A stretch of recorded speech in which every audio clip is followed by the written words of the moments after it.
Welcome to Unapologetically Sensitive, where you can learn, relate, laugh, and maybe even live a bolder, brighter life. I'm your host, Patricia Young, licensed clinical social worker. This is a weekly podcast where we explore the strengths we have because of our sensitivity and some of the challenges it poses as well.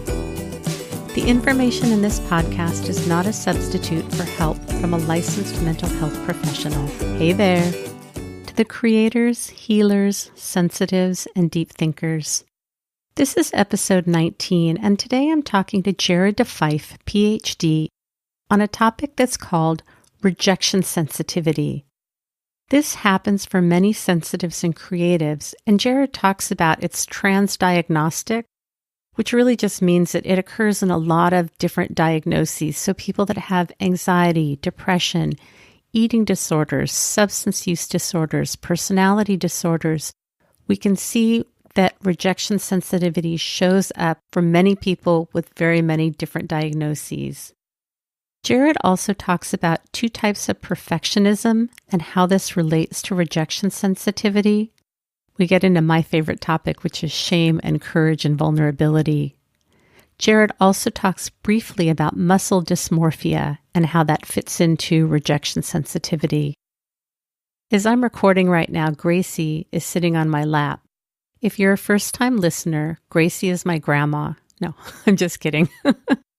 Gracie is my dog, and she's almost always on my lap when I'm recording. If you want to see pictures or video of Gracie, I have an Instagram account called Unapologetically Sensitive. I post things that are related to the show, including pics of Gracie.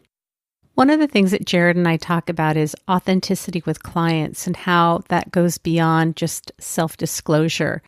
And authenticity really means being in relationship with our clients and responding to them instead of being a blank slate.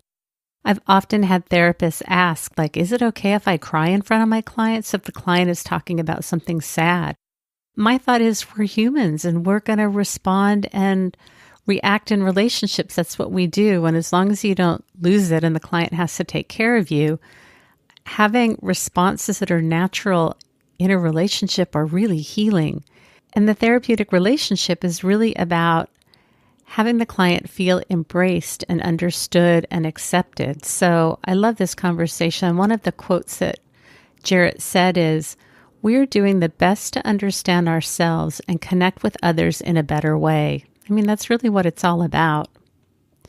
What I'm finding with this format of an hour-long podcast is about the 45-minute mark is where things really start to get deep, and then we have to wrap up. An hour was really not enough time to do justice to this subject.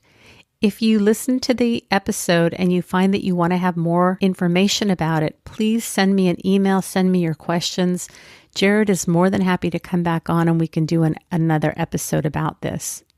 I also got some questions ahead of time, and Booney Sripam, who's a coach in California, had a bunch of questions. Unfortunately, because of time constraints, we were only able to get to one of the questions, but you'll see that I'll say, oh, that was Booney's question. Jared talks about a researcher who really is one that my understanding is did the primary research on rejection sensitivity. Her name is Geraldine Downey. I just happened to Google her. I found a couple links to articles and they're in the show notes. I didn't read the articles. They look like they're pretty densely research written, which is a little challenging for me to read. But I'm just kind of giving a disclaimer that I just found some things that she had written, but I don't really know about the articles per se. Let me tell you a little bit about Jared. Jared DeFife, Ph.D., is a clinical psychologist in private practice in Atlanta, Georgia, and an adjunct assistant professor in the Department of Psychiatry and Behavioral Sciences at Emory University School of Medicine. Dr. DeFife specializes in helping people who identify as emotionally intense, perfectionistic, self-critical, and interpersonally sensitive to criticism or rejection. His practice integrates from interpersonal and personality-focused therapies, drawing from schema-focused, mentalization-based, and RODBT approaches for chronic depression, anxiety, interpersonal problems, and personality disorder concerns. Dr. DeFife has published widely in professional journals and been a frequent media commentator on mental health and interpersonal relationships for numerous television, podcast, and print outlets, including the BBC World News, Psychotherapy Networker, Yahoo Health, Self, Bustle, Women's Health, and Men's Health magazines, and the Huffington Post. He is a regular blog contributor to Psychology Today. If you've been considering therapy but aren't sure if you're ready, I have a couple of thoughts. In bonus episode 32, called Do Therapists Have Therapists?, I talk about misconceptions about therapy and my beliefs about what therapy is about. If you live in California and you're curious about telehealth, which means meeting on a platform similar to Skype, but this one's private, I offer a free 20-minute consultation. This free consultation makes it a little bit easier because reaching out to ask about therapy can be really challenging. This is a chance for you to see how you feel talking with me. We get to decide if we're going to be a good fit and if the goals that you have are goals that I can help you with. We can have a free online consultation so you can test out what it's like to meet online. It's for 20 minutes, no obligation, and then you get to decide what you think.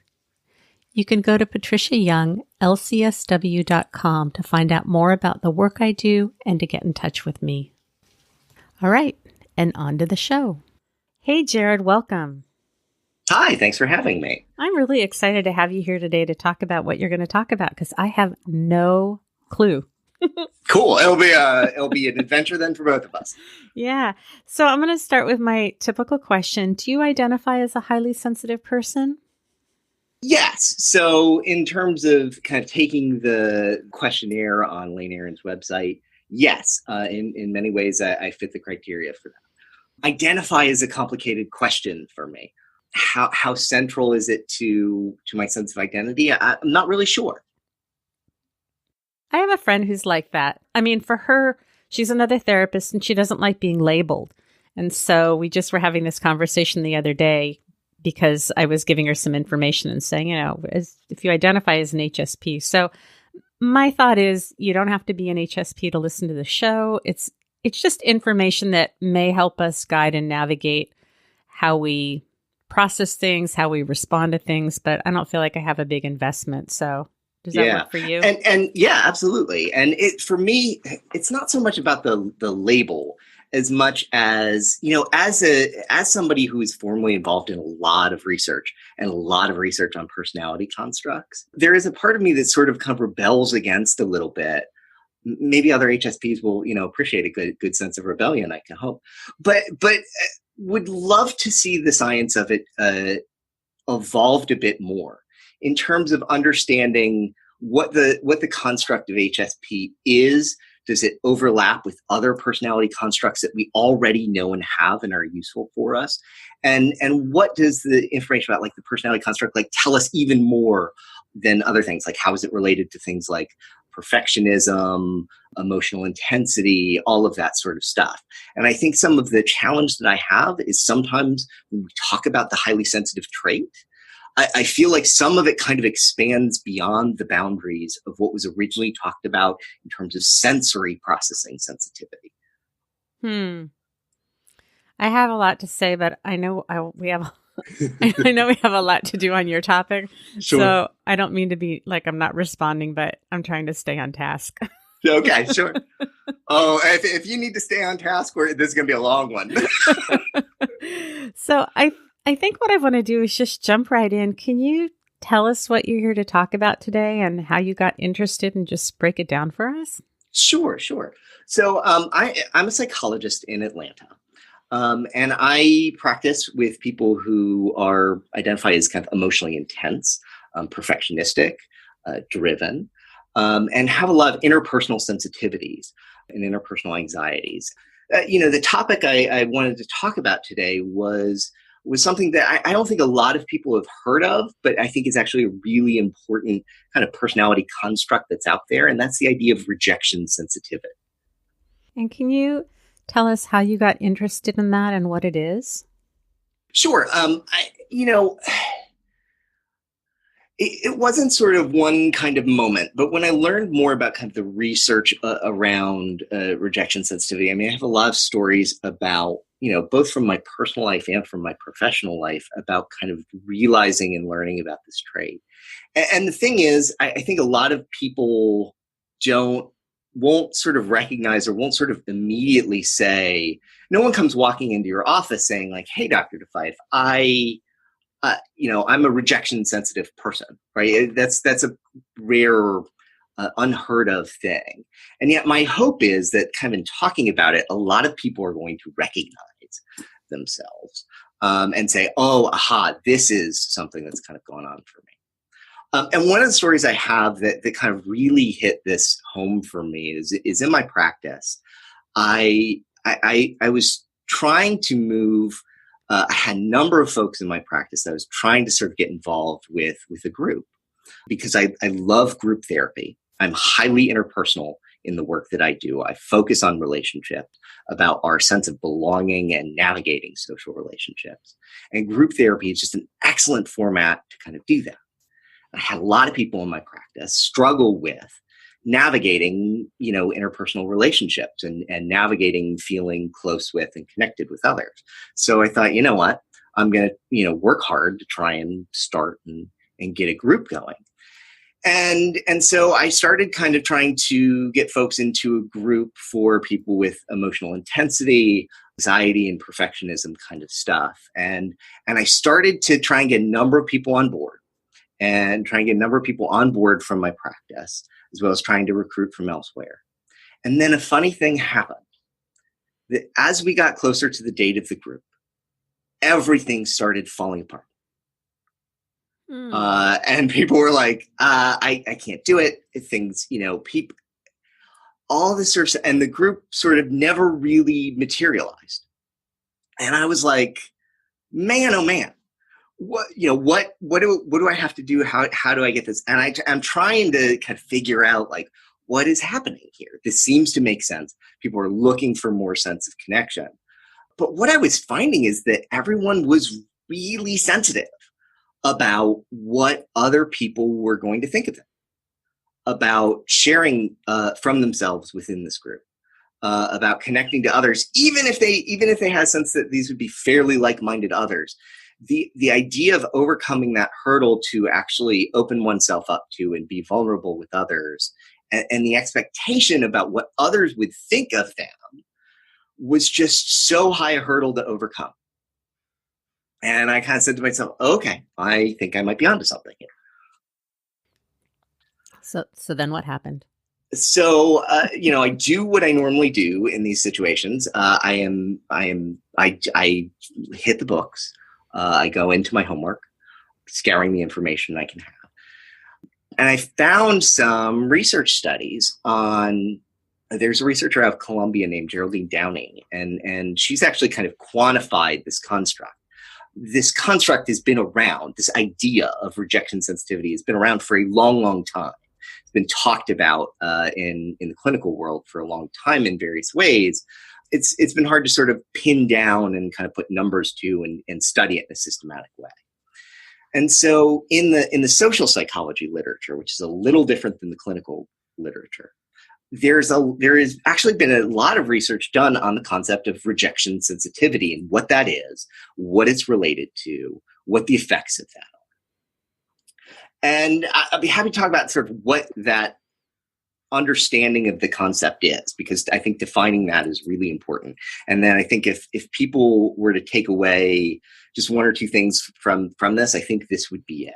Would be how do we understand what rejection sensitivity is and how you define it? And that definition's been identified as kind of three components or three main things. That rejection sensitivity encapsulates both the anxious anticipation of, the ready perception of, and the intense reaction to rejection, criticism, failure, setback, exclusion, lack of belonging, right? So it's three things. It's anticipating and that sort of negative rejection from others. It's seeing rejection really easily, even in neutral or ambiguous circumstances. And then when experiencing rejection, it's reacting really strongly and really intensely. Okay, so can we make this a real person? Can we make up a person and make up a scenario and then break down how each of these three things would look like in that person? Absolutely. Now, they may look all the same in one person, or someone may be more sort of anticipating one element or another. So in reality, I would say kind of three different situations. Okay. Let's start with the first one, which is maybe the easiest, which is I'll go last and work backwards. I'll work backwards up. I'll start with a kind of intense reaction to rejection, criticism, failure, setback. We know that rejection sensitivity is actually highly associated with things like aggression and hostility. So let's say, Jane had a rough day at work and she got a bad performance evaluation and she's worried about getting fired. And the emotion of that is so intense and dysregulated. She finds herself feeling really angry and unable to kind of control it or put it into perspective. And so she comes home and the pain is so intense that she ends up harming herself because that's what she does to regulate that intense anger and emotional dysregulation. And you can harm yourself in any of the ways. Go drink a bottle of booze, go binge on a bunch of foods, anything to regulate that intense sense of anger, rejection, and failure. Yeah. Or pick a fight with your spouse. Or pick a fight with your spouse. How do I know that? Okay. See, and that's the thing, right? You've never heard of this before, but I'm hoping like some people will find some familiarity. And I've told my husband, I said, I just want to pick a fight with you because I know that I'm keyed up and I don't know what to do with that energy. But go ahead. We digress. And, there actually have been research studies done, particularly in women with high rejection sensitivity who in interactions with their romantic partners, they pick a fight. They sound condescending. They do all the sort of Gottman contemptuous stonewalling, criticizing, all the stuff we know that's kind of bad to relationships, that they'll be hostile and critical and kind of snide and snippy. Obviously the greatest challenge of this is if you're a highly rejection sensitive person and then you're walking around doing these kind of hostile and rejecting kind of responses, guess what's likely to happen to you? You're going to create exactly what you're afraid of having happen because you're prickly and your porcupine quills are up. That's right. You're going to push people away. You're going to create the very thing that you're most afraid of. Right. And then you're caught in this vicious kind of cycle where your prickles are up, your porcupine quills are up, you're pushing people away, making you feel even more rejected, a sense of failure, leading to even more sense of dysregulation, anger, and hostility. Right. Well, let me ask you this, because I'm always trying to figure out where I fit in when I learn new information. So I don't get aggressive, but I start doing so this is with my husband. So did you do this thing? Like I'm poking for ways to find something that he didn't do so that I can get upset and we can have a fight. So I don't go into being hostile or aggressive, but it's like I'm coming in the back door trying to get him. Well, yeah, but that is on a level of sort of aggressive. That is kind of a hostile interpersonal kind of behavior. Yeah. It may not be overtly aggressive or violent. We know that some people do take this to violence, and rejection sensitivity is associated with interpersonal violence. But it can go down the list of behaviors down to just looking to pick a fight or curling your lip at or turning away from. These are things that fall within the kind of intense reaction to rejection, criticism, setback, failure. This is why I think what you're seeing is why I think this topic is really important, because it covers a vast array of behaviors and different ways of coping that actually bring people into an office. Yeah. I think when you start to understand how central this is, the word that's used for this is transdiagnostic. And what that means is that rejection sensitivity is something that shows up across different diagnoses. It shows up in depressive disorders, anxiety disorders, personality disorders, eating disorders, substance use disorders. That this is a concept that clinicians, if they know about, can help them understand this kind of vast array of different ways of kind of maladaptive coping and mental health concerns. And I'm just wondering, since my lens tends to be the highly sensitive person, I'm wondering, and I don't have anything to substantiate this, that my guess is that HSPs probably tend to go through the back door the way I do, that it looks a little bit more polite because many HSPs don't really like having confrontation, and we tend to not be overtly aggressive, but that energy has to go somewhere. And so I think it comes out in something, I would imagine that it comes out in something that looks a little bit more socially polite, but we're still trying to poke the bear.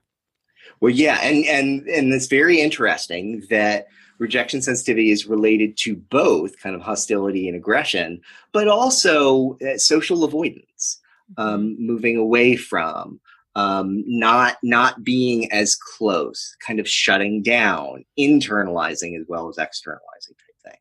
The motivation is essentially similar. How people have learned to respond behaviorally may look different depending on the person. Okay. All right. So that's the third one. So what would are we ready to move to what the second one Yeah, would look like? let's move back up to the top one, actually. Okay. Which is anxious anticipation. Anxious anticipation of rejection, which is my favorite one. The idea that if you're a highly rejection sensitive person and you are kind of primed through your life to expect rejection and dismissal from other people, that essentially that's what you'll go into relationships expecting, that you will anxiously anticipate that any new situation you'll be in, well, they'll probably not like me anyway, or they'll think I'm stupid, or this is like the hallmark of perfectionists, right? So if you see, and I want to sort of interject here about why perfectionism as a term has never quite made sense to me personally, right?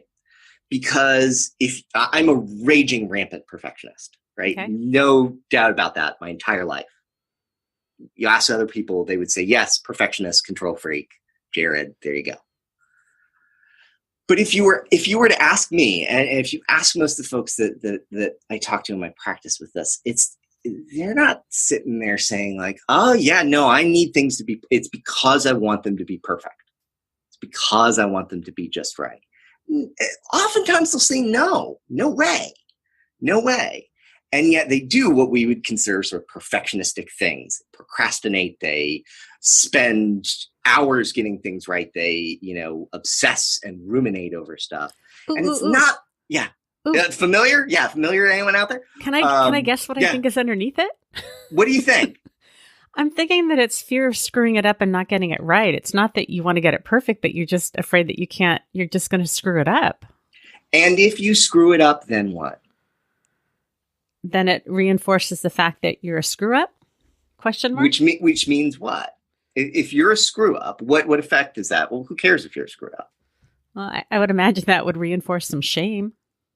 And exactly. And shame is what? Is how we expect other people to react to us and whether we belong or not. Okay. Yeah. Right? Because so underlying all of it, if you really drill down to the root, is the idea that other people will see that we're defective and inadequate. Yeah. If you really saw who I was, the truth of me, that you would reject me. And so I got to try and get some kind of a mask to cover it up and look like I'm shiny and perfect so that I can fit in and belong, because my deepest fear is that I don't. Yeah. Okay. Belonging is not only sort of psychologically essential to our health and well-being, it's physically essential to our survival. Yeah. It's so vastly important for us to fit in, to belong, to be accepted, to get along with others, which is why this idea of perfectionism, there is almost always a force in people that says, I need to do this. You don't understand. I cannot live without doing this.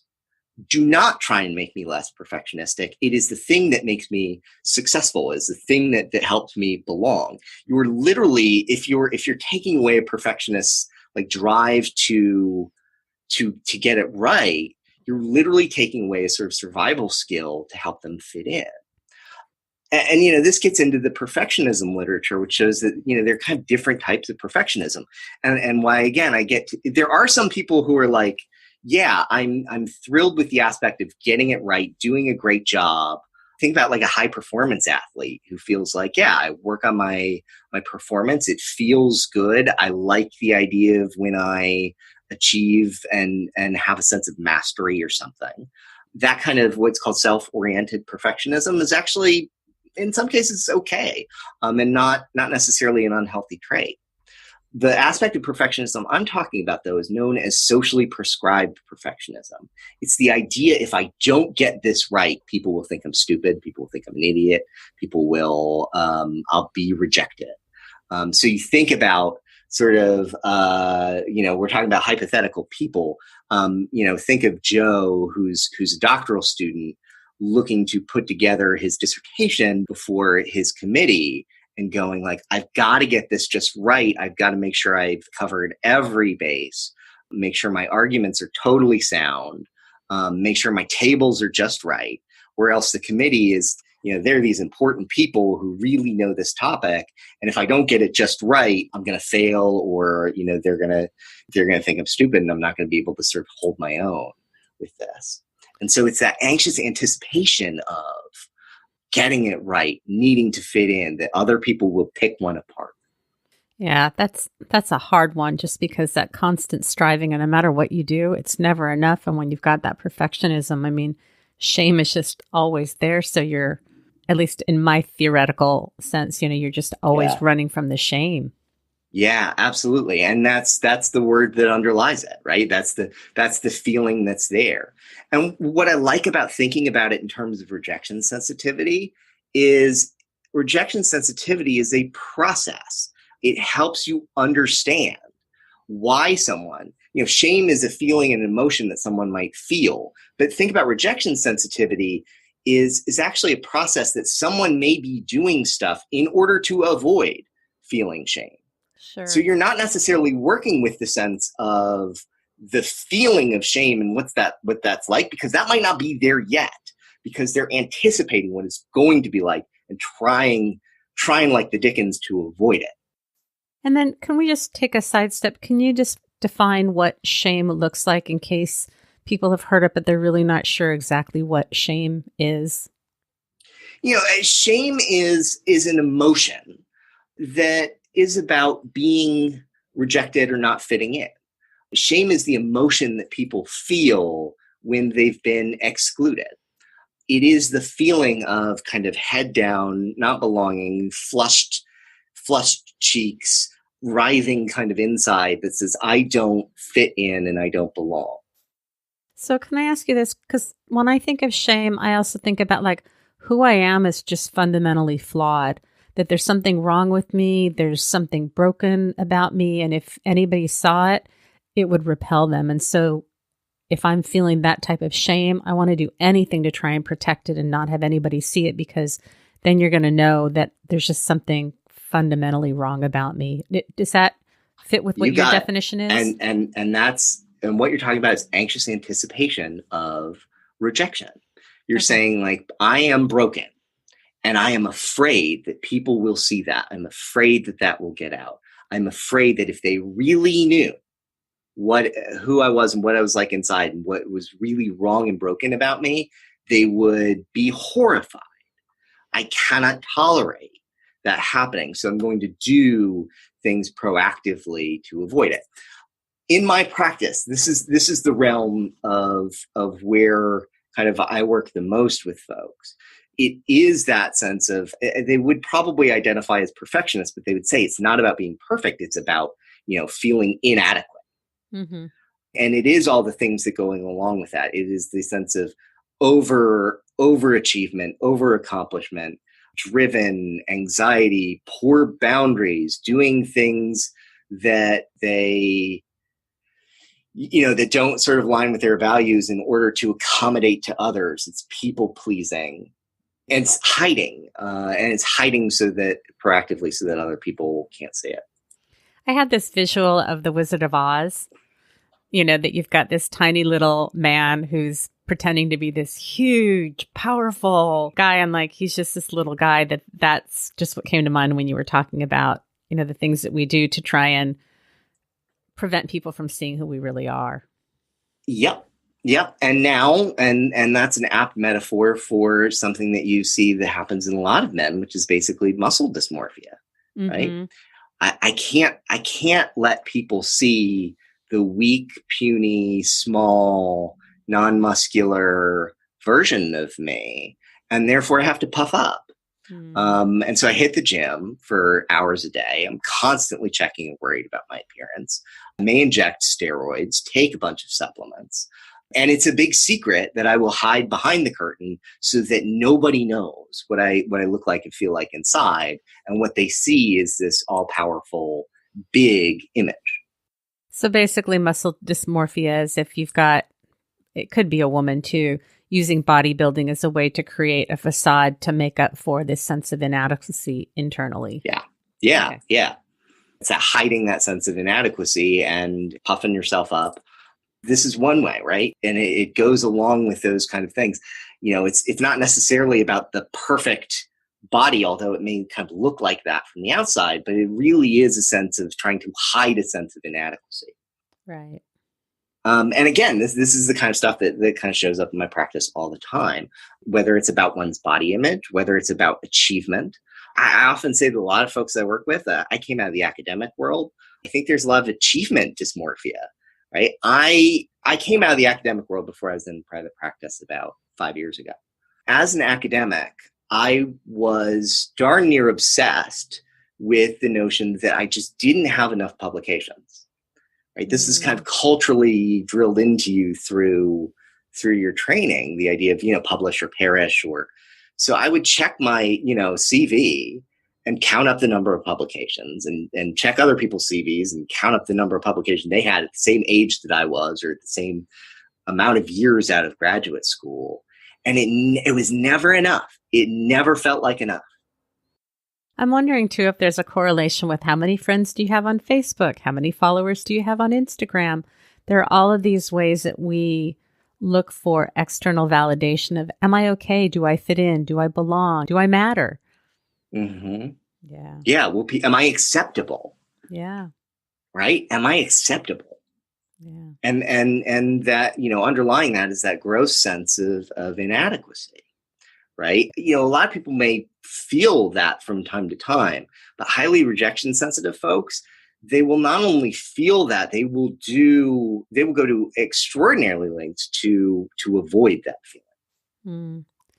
Okay. What's the second? We did the first and the third of the three components. What's the second one? Okay. This is the complicated one. This is maybe sort of the toughest one to wrap one's mind around. But it's the idea of ready perception of rejection. That it's the idea of seeing rejection in situations that it may not even be there. There's a joke about three shrinks walk onto an elevator.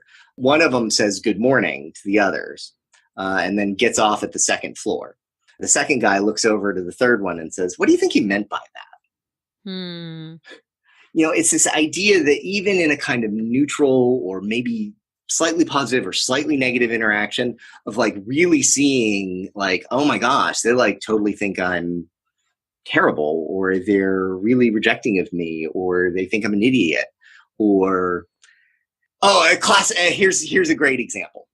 If you've ever texted someone and you're waiting for a response and you see those three little dots show up, and you notice the feeling inside of like, and then they go away, right?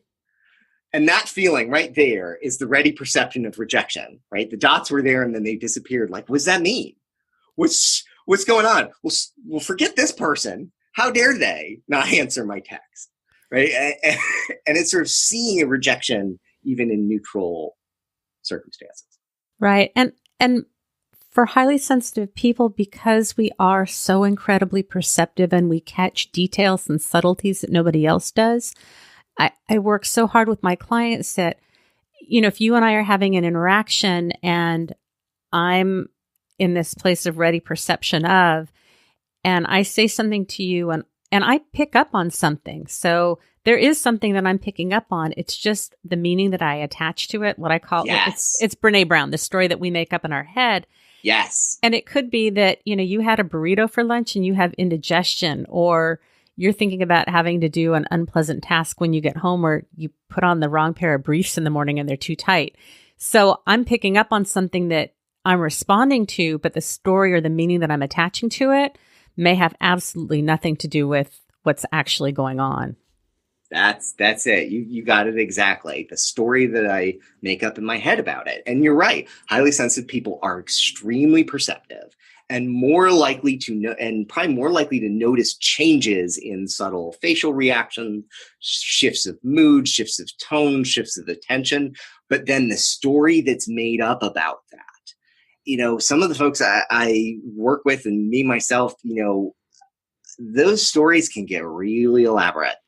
I was with a client last week and I noticed I was yawning. And once I start a yawn, the more I think about not yawning, the more I yawn. And it just puts me into this terrible cycle. So I ended up interrupting the client and said, I just need to call attention to something. And it's interesting that and I could tell every time I yawned, the client would pause and go, So I knew that the client was being impacted by my yawning. And the more I tried to stop, of course, the more I yawned. But just naming it shifted the energy in the room. My yawning decreased, the rapport between us increased, and it created safety because how can you not? And, we talked about, so how is that for you to see me yawn? What goes on for you? To just bring attention to it and bring it into the room, I think really created an opportunity for a therapeutic alliance where there really could have been a rupture. Like, why the heck is she yawning? Like, am I so boring? So I think that those are ways that we can use things like that come up in the moment to talk about it and name it, and it shifts the energy.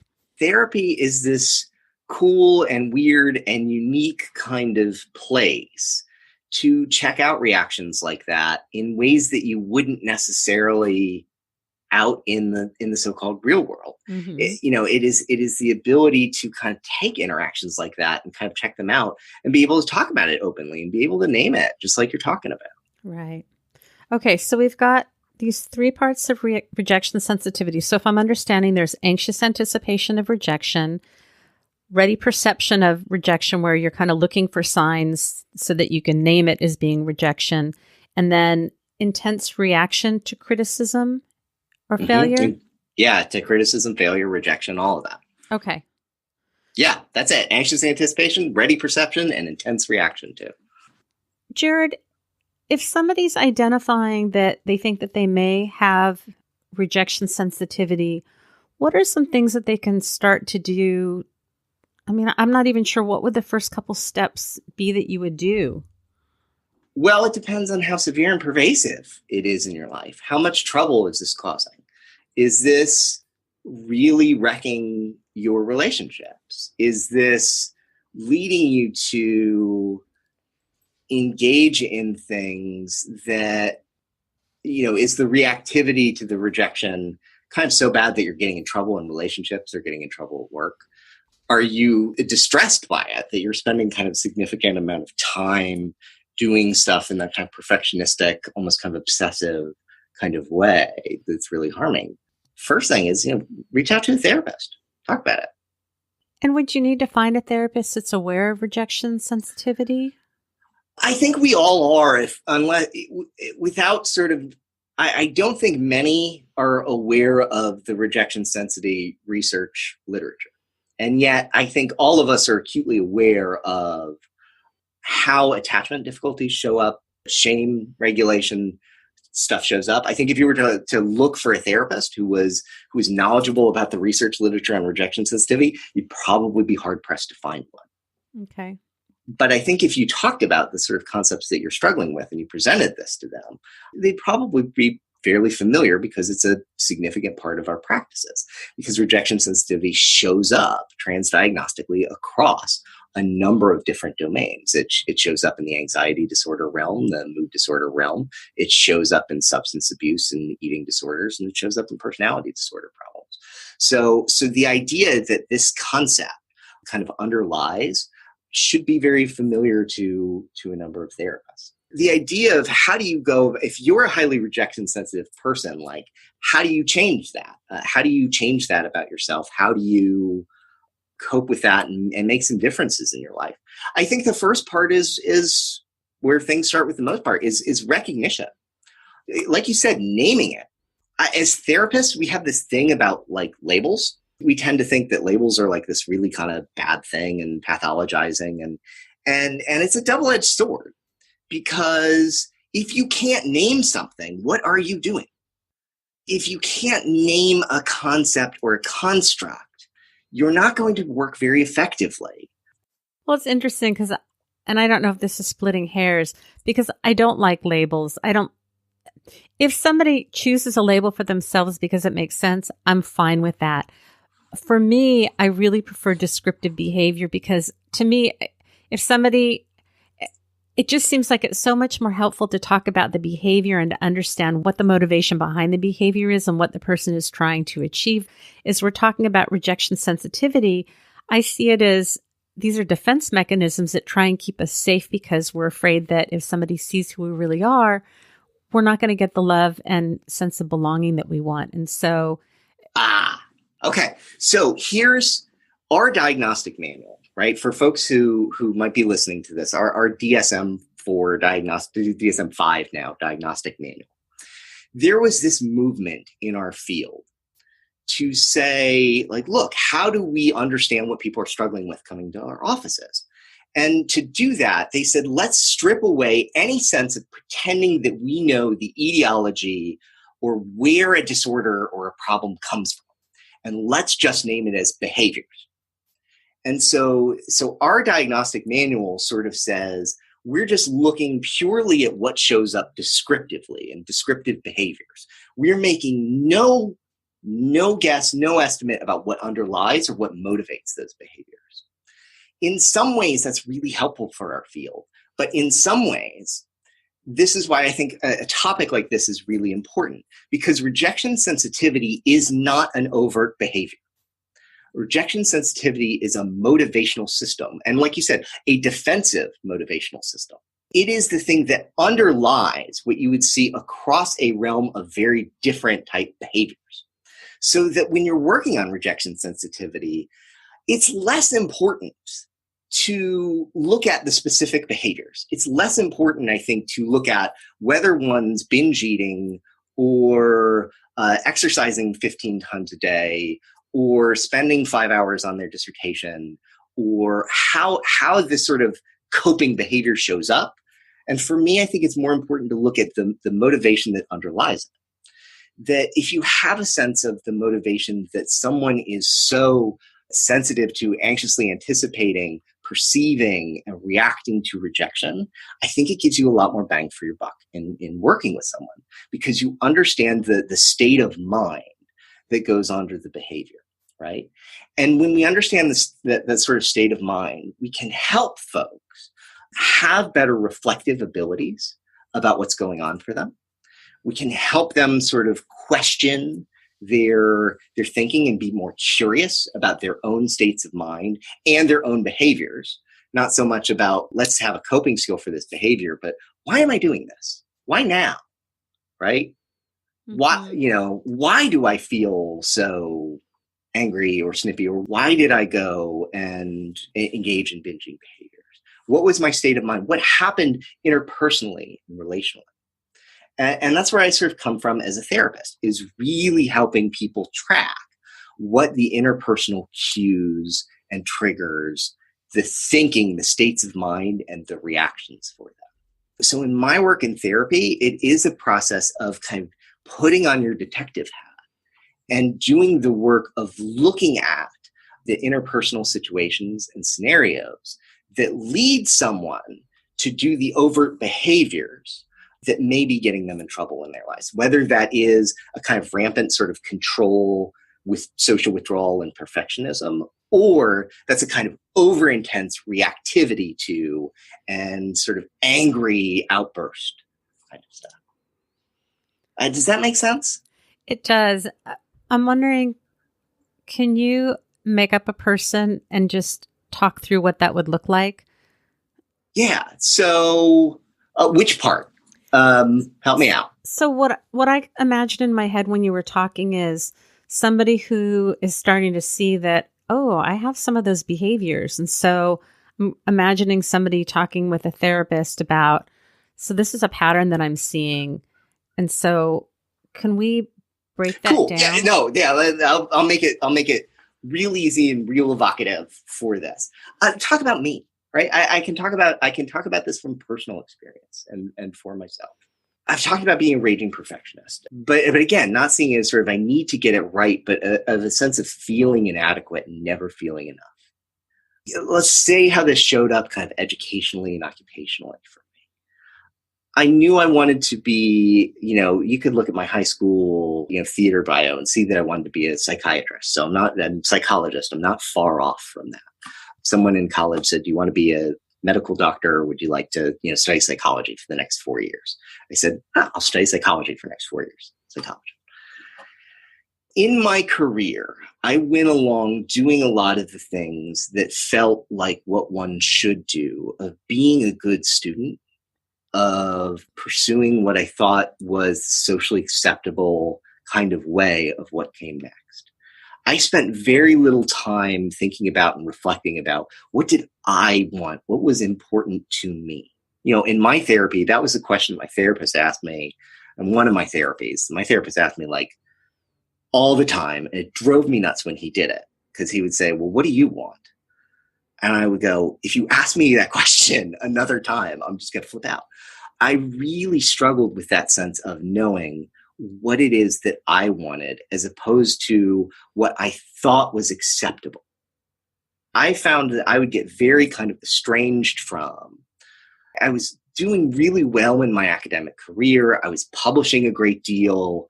I got a professorship at a major medical school. But I always would go along and say, and do the thing that I thought, this will be good to advance the career and fit in and belong and move that way. And what I found over time was I was increasingly sort of unhappy and disconnected from myself. And I would ruminate and obsess about, am I publishing enough? Am I doing enough of the right things? And that really affected my sense of identity. And I felt very scattered because I was going from one thing to the other without a sense of like what was meaningful to me. And this is just talking about in the professional realm versus, heavens knows in the personal realm.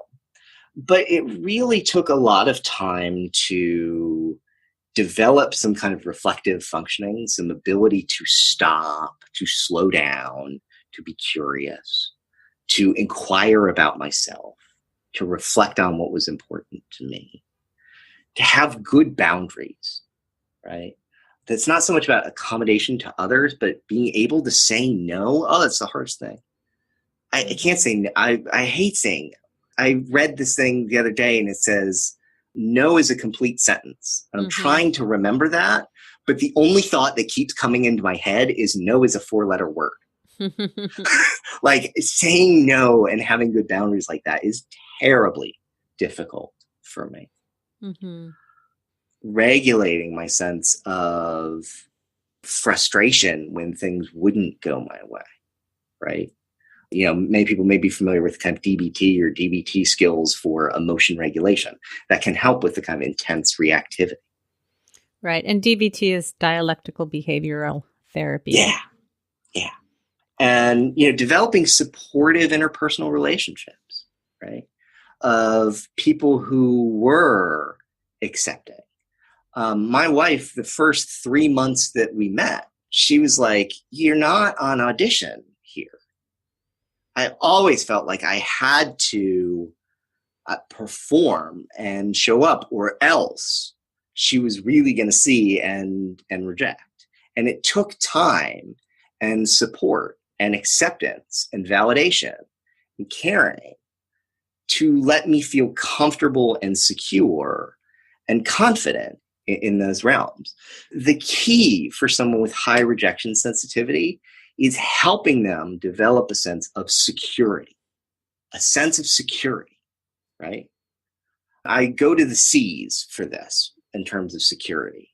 It's helping them develop a sense of calmness so they calm down that fueled intense reactivity. It's helping them develop a sense of clarity about themselves and their own wants and needs, and knowing their life story in a coherent way that gets them clear on their own motivations, desires, interests that I had trouble doing professionally. And took me years in my practice to figure out, like, who are the people that I'm really good at working with and want to work with, to help them develop positive connections, to be vulnerable with others, and to take that risk of being genuinely open with and connected to and vulnerable. Some of my most rejection sensitive people, they hide. They keep their feelings to themselves. Eventually, it sort of builds up to a sense where they kind of emotionally vent or pop off, but they actually sort of hide and step back from relationships. So it sounds like a lot of this is really about doing the healing on your own and in connection with others. It's usually where our greatest healing takes place. And so if you have a supportive relationship with somebody where you can do some of that work, I guess this is where it comes down to why therapy can be so impactful, because you have an opportunity to have a really positive connection with somebody, and you can show up with whatever you feel like is not okay and learn some skills and tools to be able to work through that and see that really our vulnerability is what really helps us connect to others. And when people see that, that's kind of what draws them in. The thing that we're the most afraid to show is really the thing that healthy people are attracted to. Yeah, right. And therapy, or any type of relationship that helps you, or any type of process that helps you examine your past and your triggers and sensitivities, that gives you the confidence to explore outward and try new things, and that sense of connection that helps you feel kind of confident and connected as part of a tribe. Yeah. Are there any books or any place that people, if they want to learn more about this, can find some resources? That is a great question. There aren't a ton that talk about this actually directly, but here's what I'll say. One book is Don't Take It Personally by Elaine Savage. Okay. The Art of Dealing with Rejection. Brene Brown talks about this stuff, and the language she uses is shame and perfectionism, but essentially the stuff that she's talking about. Brene Brown's work on Daring Greatly or Rising Strong, her work really touches on this. I think as a therapist, for the therapists out there, I think there are a couple of different models and approaches that touch this stuff and hit this stuff well. And they're ones that aren't really terribly well known by a lot of therapists, but mentalization-based therapy is really based on that kind of ready perception of things like schema-focused therapy. Things like dialectical behavioral therapy can help with that kind of emotion regulation stuff, the intense reactivity too. I find that these kind of approaches, there's also an approach known as metacognitive interpersonal therapy. Those from a professional theoretical standpoint, those are the approaches that kind of I gravitate to. They're very personality focused approaches that help people kind of develop security in interpersonal relationships, help people regulate intense emotions. There's a variant of DBT known as radically open DBT for those kind of anxious, perfectionistic people who sort of kind of obsess and have trouble with that kind of vulnerability and connecting with each other because they anxiously anticipate the kind of rejection from others. RODBT really helps people kind of take some of those risks and positively connect with others. Okay. Is it possible to frame feedback or say things in a way that would make it less likely for the rejection sensitive person to get triggered? Well, yes and no. That's a fantastic question. That's Booney's question. At the end of the day, we're not responsible for how someone's going to take if we act with integrity I think acting with integrity is really important. So what does integrity look like, and what does integrity mean to you? To me, it means interacting with people in a way that's validating and empathic of their concerns and recognizing of where they're coming from. But integrity for me also means a kind of centeredness, that if you have a perspective, it's not sort of rigidly holding on to being right, and I have to be right and this other person's wrong. But it is sort of acknowledging this other person may have a perspective on something that may be different than mine. And having integrity sometimes means not moving from your perspective just to feel like you're making someone else feel okay. So integrity can mean being empathic, being responsive, being flexible, while also being kind of centered. This is, the dialectical part of dialectical behavior therapy talks about integrating these kind of two poles, being flexible, responsive, empathic, validating, while also being centered in your own reality. Do you have an example of like what you might say to a rejection sensitive person? I could tell you how I could think about how to respond to it. Like, what is something you would be afraid to say to a rejection sensitive person? Are you asking me? Yeah. If you could help me with that, like I feel like I could come up with a response, maybe. This was a question that Booney had posed, and this is the thing that's just so frustrating about the podcast, that I really think that in less than an hour we can uncover something and then talk about what do you do and how do you work with it. And I'm just seeing that there's not enough time, and I feel really like frustrated about that, because I love to dig deep with this. And what came to mind, often things that I hear, and this is so the bottom line is we're really not going to be able to answer this question. These are the things that are floating around in my head that I often hear. Like, if you have a partner that is rejection sensitive, or you're the one that is rejection sensitive, how do you communicate that it's a real thing? How do you communicate with each other? And the only thing that I could imagine is, that you talk about, how can I communicate with you when this is going on? And just to tell on myself a little bit, when you and I hopped on the call today before we started recording, I said, like, I've this is the first time I've talked with you in person. We've exchanged an email or two, but really we don't know each other very well. But I said, hey, I just want to let you know I'm feeling kind of prickly today. It has nothing to do with you, but here's how it might show up, that I might look like I'm insensitive or not being super responsive. I'm hoping that just naming it will make it not be such a big deal, but I just need to let you know that this is going on. Yeah, that's actually something in RODBT, which is a form of what we talk about dialectical behavioral therapy, but it's radically open, and it's about disorders of over control, right? Where DBT is for emotion dysregulation and under control, and it's about that kind of intense overreactivity, hostility, anger. RODBT is for sort of more over control, and there's a concept in there that talks about outing yourself, which is what that is, which is saying, like, look, this is a sensitive spot for me. Like, boy, this is something that I feel really vulnerable about. Or, hey, this is something I'm really struggling with. In Brene Brown's language, it's called being vulnerable. Mm-hmm. And it's about the courageousness to be vulnerable. And that vulnerability is a strength. Yeah, absolutely. Absolutely. I just think that there is so much power when we name what's going on, that we may not know how to change it. We may not know what to do with it, but just being able to say, hey, I need to let you know that this is what's going on, and I really don't know what to do. Or like I said, I'll come home and tell my husband, like, I just want to pick a fight with you. So it's not like I'm coming home and I'm yelling at him or picking a fight, but I'm saying, like, I just want to pick a fight with you. And so what does he do when you do that? I think he appreciates it. Our styles are very, very different. And I feel like I want to be protective of my husband. My husband doesn't like a lot of conflict, and he just wants there to be peace. And so, he just wants to do whatever he can to help me through whatever's going on. And usually if I'm feeling that kind of angst, I often either need to talk about what's going on, or I just need to take some time to kind of decompress. So he's wonderful. And like I said, our styles are just very different. And who knows? I mean, he could be someone else and I'd still be saying the same thing. I'm looking at time, and we've actually gone over. Is there anything else about rejection sensitivity, like 5 million things that we really didn't get to today, that you want to say in closing? Yeah, just sort of kind of highlighting and summing up kind of where we've been, right? That rejection sensitivity is about anxious anticipation, ready perception of, and intense reactivity to rejection or disapproval.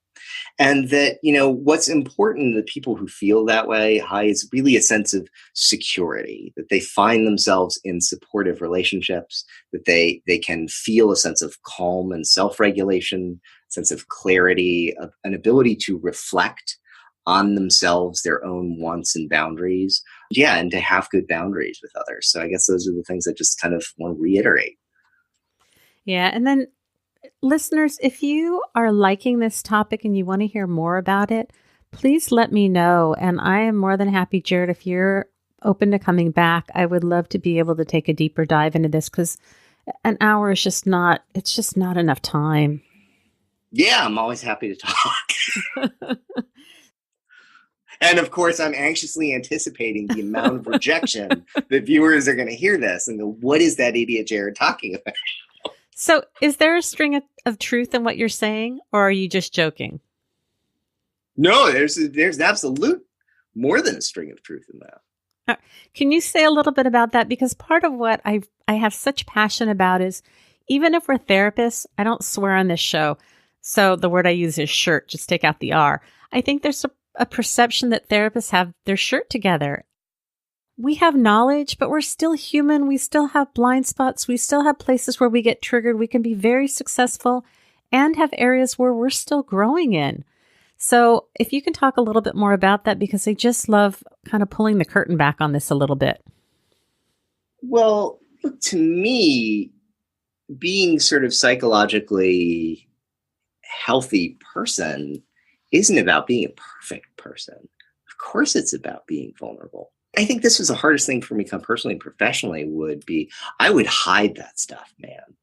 And it would come across as kind of knowing it all, doing too much. It would come across as trying too hard. To be able to acknowledge that, yeah, I have anxieties and vulnerabilities. I worry about what people think. And I know that, in tough times, I try too much and I try too hard. And I may sometimes get too strident. Yeah, I'm going to own that stuff. And I think that that's really important. As a man, we're not supposed to, right? I know it goes beyond sort of gender, but men and emotional sort of sensitivity is a big sort of no-no. I think it's important that we kind of overcome that.